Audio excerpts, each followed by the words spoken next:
Hey everyone. Um, I'm usually not a blogger or video person by any means. I love taking pictures, but that's about it. Um, I thought it would be cool to start videoing a little bit of what's going on and in my crazy life, and as a homeschool mom and all the things that go with that. It might be cool to share what I've learned.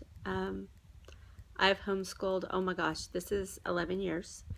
And I am finally like done. Some people go much longer, but I'm done. It's a crazy feeling.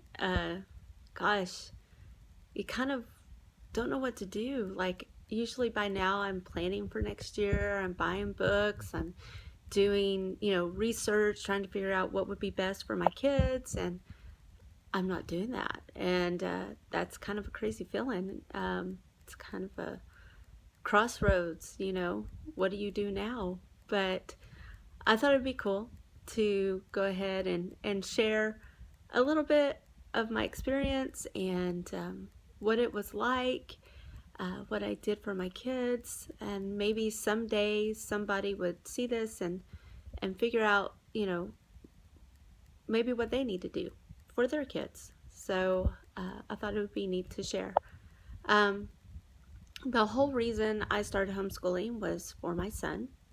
Uh, he was kindergarten, first grade. He was doing pretty good.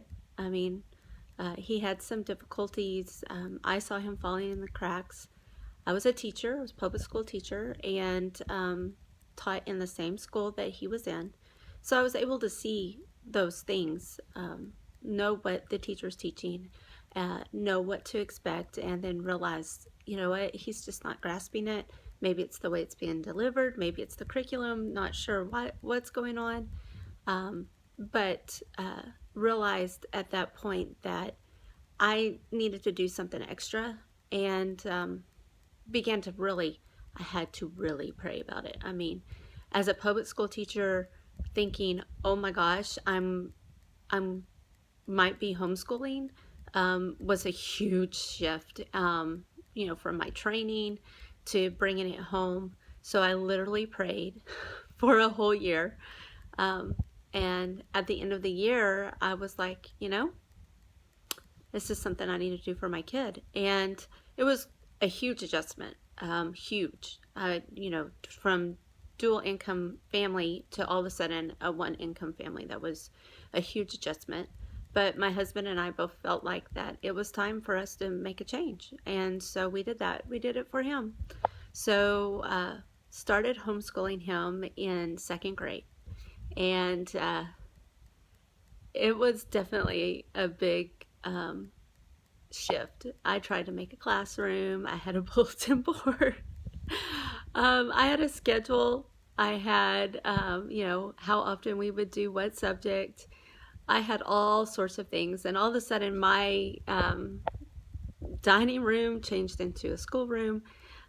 My daughter was 2 at the time and wanted to learn too, so I had little stuff for her to do. But I think that first year was the hardest. And for anyone considering homeschooling, they need to realize that you've got to give yourself lots of grace.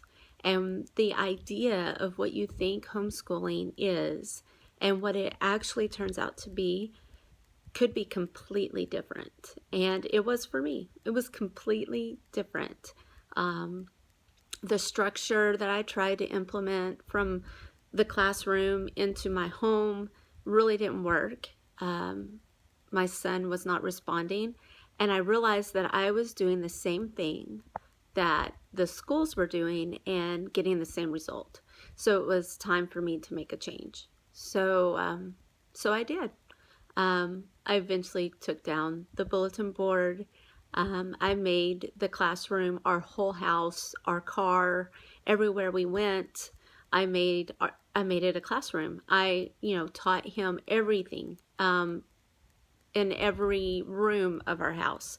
What was best for him was visual. It all had to be visual. And so learning to read, learning to add and subtract, learning Science was huge. He loved science. And as long as I put it in his hands and he could physically see it, he was attaining all the information. And of course, you know, having someone that young and having a 2-year-old, it was a challenge. It was huge. It was a huge challenge. But I think that first year, my biggest lesson was grace.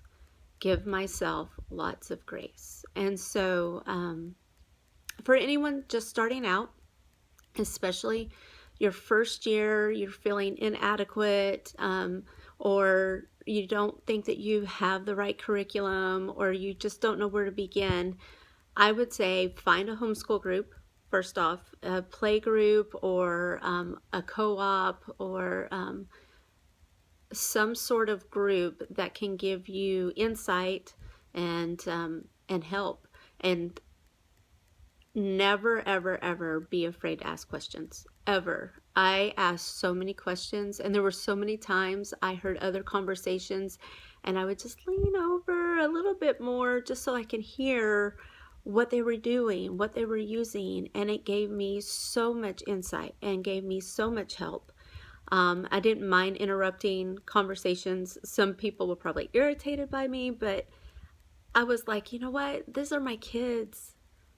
I'll do anything for them, even meet total strangers, even ask random questions. I wasn't afraid to research. I wasn't afraid to really jump in feet first, head first, and try to find what was best for my kids. I mean, because ultimately that's what it was. I had to find out what was best for my kids. And through that, I made some of the greatest friends I've ever made, ever, and still have to this day.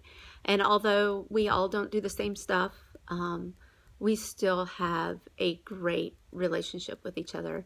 I think that really, homeschooling really brought a bond between us because you didn't feel like you were alone anymore because sometimes you do. Sometimes you do. And it's good to have those other families, moms, kids around that can uplift you and strengthen you and give you encouragement when it's tough. And anyway, so this is probably going a little too long. I've probably lost half of you already, but that was just the beginning, and I'm sure I'll have snippets from now on of just reflection, and it's gonna be a good year for you. There's purpose in what you're doing.